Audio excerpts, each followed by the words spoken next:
नोंदणी व मुद्रांक विभाग शिपाई भरती 2025 महाराष्ट्र। नमस्कार विद्यार्थी मित्रांनो, तुमच्यासाठी अतिशय आनंदाची बातमी घेऊन आलाय। तर पहा, मुद्रांक विभाग भरतीमध्ये शिपाई पदांसाठी ही भरती चालू आहे आणि या भरतीसाठी शिक्षण फक्त 10वी पास लागते। महाराष्ट्रातील तुम्ही कोणत्याही जिल्ह्यातले असाल तर मुलं मुली फॉर्म भरू शकता आणि या भरतीचे जे फॉर्म ऑनलाईन पद्धतीने फॉर्म भरणे चालू आहे। 22 एप्रिल 2025 पासून फॉर्म भरणे सुरू झाले आणि 10 मे 2025 फॉर्म भरण्याची शेवटची तारीख आहे। तर ज्यांनी सुद्धा फॉर्म भरला नसेल तर तुम्ही फॉर्म यामध्ये भरू शकता। आणि गट ड संवर्गातलं हे पद आहे नोंदणी व मुद्रांक विभाग शिपाईचं। आणि यामध्ये जर आपण सिलेक्शन प्रोसेसचं जर पाहिलं तर यामध्ये उंची वगैरे किती असणार आहे, ग्राउंड वगैरे किती असणार आहे, त्याचबरोबर यामध्ये पेपर आहे की नाही आहे, तर संपूर्ण सिलेक्शन प्रोसेस मी तुम्हाला यामध्ये सांगणार आहे। तर आजचा व्हिडिओ खूप महत्त्वाचा होणार आहे, व्हिडिओ शेवटपर्यंत बघा आणि व्हिडिओला आताच लाईक करा। नमस्कार विद्यार्थी मित्रांनो, नोकरी लाईन मराठी यूट्यूब चॅनलवर मी गोपाल अनखळे तुमचं सर्वांचं सहर्ष स्वागत करतो। तर मित्रांनो, व्हिडिओचा थंबनेल बघून तुमच्या लक्षात आलं असेल की आपला व्हिडिओ कोणत्या टॉपिकवर होणार आहे। व्हिडिओ सुरू करण्याच्या आधी आपल्या यूट्यूब चॅनलला सबस्क्राइब करा, जेणेकरून प्रत्येक भरतीचे अपडेट तुमच्यापर्यंत सर्वात आधी पोहोचेल। जास्त करून 10वी 12वी पास भरतीच्या रिलेटेड जास्त व्हिडिओ आपल्या चॅनलवर अपलोड करत असतो। व्हिडिओ सुरू करण्याच्या अगोदर सर्वांना एक रिक्वेस्ट आहे, तुम्ही आपला व्हिडिओ कोणत्या जिल्ह्यातून पाहून राहिले हे नक्की व्हिडिओ खाली कमेंट बॉक्समध्ये लिहा। तर पहा, नोंदणी व मुद्रांक विभाग शिपाई पदांसाठी हे 284 जागांसाठी भरती चालू आहे आणि नोकरीचं जे ठिकाण आहे हे पुणे आहे। तुमचं जर यामध्ये सिलेक्शन झालं मुद्रांक विभाग शिपाई भरतीमध्ये तर पुणेमध्ये तुम्हाला जॉब त्या ठिकाणी करावा लागणार आहे। आणि गट ड संवर्गातला पद आहे, पगार सुद्धा 15,000 ते 47,600 पर्यंत आपल्याला यामध्ये भेटणार आहे। वयोमर्यादा जर विचार केला तर 18 ते 38 वर्षापर्यंत यामध्ये वयोमर्यादा ठेवण्यात आला आणि मागासवर्गीय कॅटेगरीचे विद्यार्थ्यांना 5 वर्ष सूट आहे, तर 18 ते 43 पर्यंत ते फॉर्म भरू शकता। आणि अपंग असाल, त्याचबरोबर तुम्ही या ठिकाणी माजी सैनिक असाल, त्याचबरोबर प्रकल्पग्रस्त भूकंपग्रस्त असाल तर यामध्ये सुद्धा वयोमर्यादा जास्त म्हणजे 18 ते 45 पर्यंत आहे। तर ते सुद्धा या जाहिरातीच्या माध्यमातून मी तुम्हाला दाखवणार आहे। आणि त्याचबरोबर यामध्ये फीचा जर विचार केला तर खुला प्रवर्गासाठी 1000 रुपये फी आहे आणि मागासवर्गीयांसाठी 900 रुपये फी आहे। आणि नोकरीचं जे ठिकाण आहे हे पुणे आहे, एक लक्षात ठेवा, ठीक आहे। आणि या भरतीचे फॉर्म भरणे चालूच आहेत। 10 मे 2025 फॉर्म भरणे शेवटची तारीख आहे। आणि या भरतीमध्ये आपण सिलेक्शन प्रोसेसचं जर पाहिलं तर पहा, या भरतीमध्ये उंचीची काही अट नाही, ज्यांची उंची जरी कमी असेल तरी सुद्धा तुम्हाला फॉर्म अप्लाय करता येते। आणि यामध्ये ग्राउंड वगैरे नाही आहे, ग्राउंड यामध्ये आहे नाही, रनिंग वगैरे नाही आहे। तर आपलं जे सिलेक्शन आहे हे लेखी परीक्षेवर या ठिकाणी होणार आहे। तर लेखी परीक्षेचा जो अभ्यासक्रम आहे तर पहा, टोटल 100 प्रश्न परीक्षेला विचारले जाणार आहे, ज्यामध्ये सामान्य ज्ञानाचे 25 प्रश्न परीक्षेला विचारले जाणार आहे, एका प्रश्नाला 2 गुण आहे। त्याचबरोबर गणित बुद्धिमत्ता चाचणीचे 25 प्रश्न परीक्षेला विचारले जाणार आहे। त्याचबरोबर मराठी व्याकरणचे 25 प्रश्न परीक्षेला विचारले जाणार आहे। इंग्रजी ग्रामरचे 25 प्रश्न परीक्षेला विचारले जाणार आहे। टोटल 100 प्रश्न परीक्षेला विचारले जाणार आहे, एका प्रश्नाला 2 गुण आहे। तर 200 मार्काचा पेपर असणार आहे, 100 प्रश्न परीक्षेला विचारले जाणार आहे आणि 2 घंट्याचा टाइम आपल्याला या ठिकाणी पेपरसाठी भेटणार आहे, जे की सर्वात बेस्ट आहे। आणि त्याचबरोबर यामध्ये जे निगेटिव्ह मार्किंग नाही आहे। नोंदणी व मुद्रांक विभाग शिपाई या भरतीची ही संपूर्ण जाहिरात आहे। तर फॉर्म भरणे जे चालू झाले तर 22 एप्रिल 2025 पासून फॉर्म भरणे स्टार्ट झाले आणि फॉर्म भरणे शेवटची तारीख 10 मे 2025 फॉर्म भरणे शेवटची तारीख आहे। आणि ऑनलाईन पद्धतीने परीक्षा शुल्क भरण्याची अंतिम मुदत दिनांक 10 मे 2025 आहे। आणि परीक्षेसाठी ऑनलाईन प्रवेशपत्र उपलब्ध होण्याची जी दिनांक आहे तर 7 दिवस अगोदर आपल्याला कळवण्यात येणार आहे।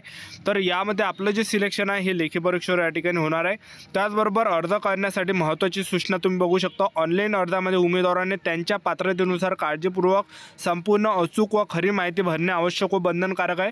ऑनलाईन पद्धतीने अर्ज भरताना काही चुका झाल्यास किंवा त्रुटी राहिल्यास किंवा दिशाभूल करणारी माहिती दिली गेल्यामुळे भरतीच्या कोणत्याही टप्प्यावर अर्ज नाकारला गेल्यास त्याची सर्वस्व जबाबदारी संबंधित उमेदवाराची राहील। याबाबत उमेदवारांनी कसल्याही स्वरूपाचा तक्रार विचारात घेतला जाणार नाही। ऑनलाईन अर्जात भरलेली माहिती अर्ज सादर केल्यानंतर बदलता येणार नाही, त्यामुळे ऑनलाईन अर्जाची माहिती उमेदवारांनी काळजीपूर्वक भरावी। जाहिरातीमध्ये नमूद केलेल्या सर्व अटी, शैक्षणिक अर्हता व मागणीनुसार आरक्षण, वयोमर्यादा शिथिलीकरण वगैरेची पात्रता तपासूनच ऑनलाईन अर्ज भरावा। आणि ऑनलाईन अर्ज प्रक्रियेच्या सर्व टप्प्यातील माहिती परिपूर्ण भरून विहित परीक्षा शुल्क भरलेल्या उमेदवाराची स्थिती, परीक्षेची रूपरेषा, वेळापत्रक, परीक्षा केंद्र, बैठक क्रमांक इत्यादी बाबतीची माहिती संकेतस्थळावर उपलब्ध राहील। याबाबत स्वतंत्र पत्रव्यवहार केला जाणार नाही। तर तुम्हाला ह्या गोष्टी या ठिकाणी लक्षात ठेवायचा। आणि आपल्याला जे सेंटर भेटणार आहे या भरतीमध्ये नोंदणी व मुद्रांक शिपाई भरतीमध्ये तर पहा, ऑनलाईन परीक्षेचे जे सेंटर आपल्या महाराष्ट्रामध्ये असणार आहे, पुणे सेंटर हे आहे, नागपूर सेंटर आहे, छत्रपती संभाजी महाराज नगर सेंटर आहे, नाशिक सेंटर आहे, अमरावती सेंटर आहे, लातूर सेंटर आहे, मुंबई सेंटर आहे। तर हे सेंटर या ठिकाणी आपल्याला भेटणार आहे। यापैकी जे जवळपासचे सेंटर आहे तर ते आपल्याला या ठिकाणी भेटणार आहे। त्याचबरोबर तुम्ही बघू शकता परीक्षा शुल्क खुला प्रवर्गासाठी 1000 रुपये फी आहे, मागासवर्गीयांसाठी 900 रुपये फी आहे, अनाथ उमेदवारांसाठी 900 रुपये, माजी सैनिक दिव्यांगांसाठी यामध्ये फी नाही आहे। त्याचबरोबर तुम्ही या ठिकाणी बघू शकता ज्या पण विद्यार्थ्यांना फॉर्म भरायचा असेल तर ह्या वेबसाईटवरून आपल्याला फॉर्म भरता येते। www.igrmmaharaashtra.government.in या लिंकवरून आपण सविस्तर अभ्यास या ठिकाणी जाहिरात तुम्ही वाचून घ्या। आणि त्याचबरोबर या भरतीची जाहिरातसुद्धा आपण आपल्या टेलिग्राम चॅनलवर टाकले, माझी नोकरी कॉर्नर। तर त्या टेलिग्राम ग्रुपची जी लिंक आहे डिस्क्रिप्शन बॉक्समध्ये दिलेली आहे, तर ज्यांनासुद्धा तो ग्रुप जॉईन करायचा आहे तर जॉईन करून घ्या, कारण की प्रत्येक जाहिराती ज्या आपण भरतीची जाहिरात येते तर त्या जाहिराती त्या ग्रुपवर टाकल्या जात असतात। तर तुम्ही या ठिकाणी बघू शकता कागदपत्र कोणकोणते लागणार आहे आपल्याला, अर्जदाराची माहिती बरोबर असले, सोय घोषणापत्र, शैक्षणिक अर्हतेचा पुरावा, वयाचा पुरावा। तर हे कागदपत्र तुम्ही या ठिकाणी तपासून घ्या, एवढे कागदपत्र आपल्याला लागणार आहे सिलेक्शन झाल्यावर। त्यानंतर तुम्ही बघू शकता या ठिकाणी खाली, तर यामध्ये तुम्ही बघू शकता तर या ठिकाणी वयोमर्यादा दिली आहे। खुला प्रवर्गासाठी 18 ते 38 पर्यंत वयोमर्यादा आहे, मागास प्रवर्गासाठी 18 ते 43 पर्यंत वयोमर्यादा आहे, दिव्यांग उमेदवारांसाठी 18 ते 45 वर्षापर्यंत, प्रकल्पग्रस्तांसाठी 18 ते 45 पर्यंत, भूकंपग्रस्त 18 ते 45, अंशकालीन 18 ते 55, माजी सैनिकांसाठी सशस्त्र दलात केलेली सेवा प्लस 3 वर्ष, माजी सैनिक दिव्यांग असाल तर 18 ते 45 पर्यंत, खेळाडू 18 ते 43 पर्यंत। तर एवढी यामध्ये वयोमर्यादा दिली आहे।